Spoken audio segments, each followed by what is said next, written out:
70 বছৰীয়া বৃদ্ধক ধৰ্ষণ। এইটো অসমত এইবাৰ ধৰ্ষণৰ বলি হ'ল 70 বছৰীয়া বৃদ্ধ।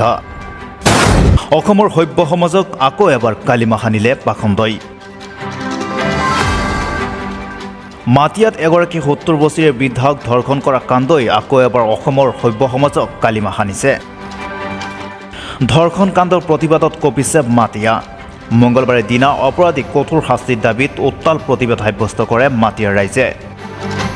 গোৱালপাৰা জিলাৰ মাটিয়া থানাৰ অন্তৰ্গত মাটিয়াত গৰু এৰাল দিবলৈ যোৱা 70 বছৰীয়া বৃদ্ধাক এটা দুৰ্বৃত্তই ধৰ্ষণ কৰি হত্যা কৰাৰ চেষ্টা চলায়। সেই ধৰ্ষণকাৰীৰ বিৰুদ্ধে কঠোৰ শাস্তিৰ দাবীত আজি মাটিয়াত বিভিন্ন দল সংগঠন একত্ৰিত হৈ মাটিয়া বজাৰৰ পৰা ৰাজহ চক্ৰ বিষয়ৰ কাৰ্যালয়লৈ এক প্ৰতিবাদী পদযাত্ৰা উলিয়ায়। নগৰ বেৰাৰ পৰা বিল্লাল হোসেনৰ ৰিপৰ্ট, দ্য ক্ৰছ টাইমছ। আচলতে সম্পূৰ্ণ ঘটনা আচলতে দুৰ্ভাগ্যজনক। আচলতে ঘটনাটো শুনাৰ লগত আমাৰ চকু সেমেকি উঠিছে। এইকাৰণে 70 বছৰীয়া বৃদ্ধা এজনক এনে যি ধৰ্ষণ কৰি হত্যাৰ চেষ্টা কৰিছিল, এই কথা আচলতে অসমীয়া সংস্কৃতি সভ্যতা ডাঙৰ দীঘল হোৱা, ভাৰতীয় সভ্যতা সংস্কৃতি ডাঙৰ দীঘল হোৱা মানুহে কেতিয়াও কল্পনা কৰিব নোৱাৰে। গতিকে আমি এটা কথা স্পষ্ট, গোৱালপাৰা জিলাখন হত্যাকাৰী ধৰ্ষণকাৰী ৰম্যভূমি নহয়। আমি তেওঁলোকক সকীয়াই দিব বিচাৰিছোঁ, তেওঁলোকে হত্যা এই ধৰ্ষণ বন্ধ কৰক, নহ'লে কিন্তু তেওঁলোকে নিস্তাৰ নাপাব।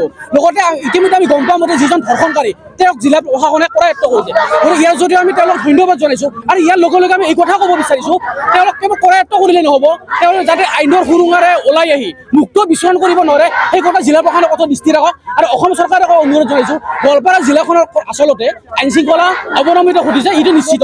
গতিকে আমি ইয়াৰ জৰিয়তে অনুৰোধ জনাইছোঁ, অনতি পলমে আইন শৃংখলা যাতে অৱনমিত নহয়, যাতে ধৰ্ষণ বন্ধ হয়, হত্যা বন্ধ হয়, এইটো হ'ব লাগে। কাৰণ অসমত থাকি যদি অসমীয়া মানুহ সুৰক্ষিত নহয়, তেনেহ'লে অসমত মানুহে ক'ত সুৰক্ষিত হ'ব? গতিকে অসমীয়া মানুহৰ সুৰক্ষিত ভৱিষ্যত সুনিশ্চিত কৰিব লাগিব, এই কথা স্পষ্ট। আৰু অনাদি অনন্তকালত যদি এনেধৰণৰ ঘটনা হৈ থাকে, তেনেহ'লে কিন্তু আইন শান্ত নাথাকে। কাৰণ অসমীয়া মানুহৰ হৃদয় এখন সাগৰৰ দৰে বিশাল, আৰু সাগৰত যদি চুনামীৰ সৃষ্টি হয় তেতিয়া কিন্তু কোনো নিস্তাৰ নাপাব, এয়া স্পষ্ট। গতিকে ইয়াৰ যদি আমি হত্যাকাৰী ধৰ্ষণকাৰী সকীয়াই দিব বিচাৰিছোঁ, তেওঁলোকে এই কথা বন্ধ কৰক, নহ'লে কিন্তু তেওঁলোকৰ কথা বেয়া হৈ যাব।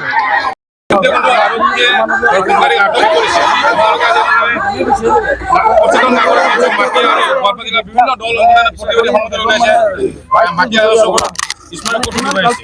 হয়, আমি সমদল উলিয়াইছো আমাৰ গোৱালপাৰা জিলা জাতীয় সংগঠনৰ আৰু মাটিয়া সচেতন নাগৰিক মঞ্চৰ উদ্যোগত যোৱা 13 তাৰিখে যি বৃদ্ধাগৰাকীক ৰেপ কৰি পেলাই তাক হত্যাৰ যি চেষ্টা চলাইছিল, সেই ৰেপাৰজনক ইতিমধ্যে গ্ৰেপ্তাৰ কৰা হৈছে। আৰু সেই গ্ৰেপ্তাৰ কৰা যিজন ৰেপাৰ তাক উচিত শাস্তি দাবী আমি জনাইছো। ইয়াৰ জৰিয়তে তেখেতক আমি ফাঁচী দাবী জনাইছো। আৰু লগে লগে যেনেধৰণৰ যে কাম কৰিছে, তেনেধৰণৰ কাম পাকিস্তানী আৰু বাংলাদেশী মূলৰ মানুহে তেনেধৰণৰ কাম কৰিব পাৰে। তাৰ কাৰণে তেখেতৰ যি ঘৰ আছে, গৃহ আছে, তেখেতৰ ঘৰ বুলডোজাৰে চলাব লাগে। আৰু লগে লগে যিসকল তেনেধৰণৰ কাম কাজ কৰি আছে, তেওঁলোকে বেদখল কৰি পেলাই জলাশয়, যিসমূহ জলাশয় তেওঁলোকে বেদখল কৰি পেলাই তেওঁলোকে তেনেধৰণৰ কাম কাজ চলাই আছে। তাৰ কাৰণে আমি তেওঁৰ মৃত্যুদণ্ডৰ লগতে তেওঁৰ ঘৰ আমি বুলডোজাৰে ভাঙাই দিয়াৰ কাৰণে আমি দাবী জনাইছো। হয়, দুধনৈ যিটো টাঙাবাৰীত ঘটনা হৈছিল, তাৰ আগতে এবছৰে হৈছে মাটিয়াত যিজন জোনালী বাইদেউৰ যেনেধৰণৰ ৰেপ কৰি পেলাই মাৰি পেলাইছে, বেয়াকে মাৰি পেলাইছে।